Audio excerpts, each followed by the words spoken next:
Hello and welcome back to HUAWEI. In this video, I will show you how to install TikTok on HUAWEI Pura 70 Pro. Let's begin.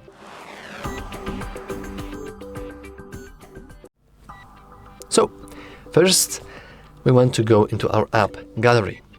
Now let's go into search bar and start typing in TikTok.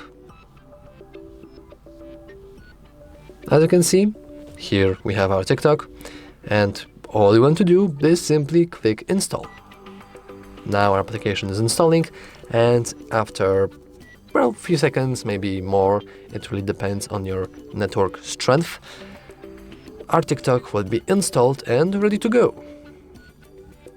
Alternatively, if you want to, you can always download TikTok Lite for some lighter version of the TikTok, which is very lightweight and should really work faster than normal application, though it will also come with less options, so we want to note that. And now, as you can see, our TikTok has newly appeared, as you could see by the fancy new effects, which are pretty funny. But now we can simply click our TikTok, we can log in into our account or create a new one and just use the application. And yeah, that's all for this video. If you found it useful, remember to like and subscribe. Thanks for watching.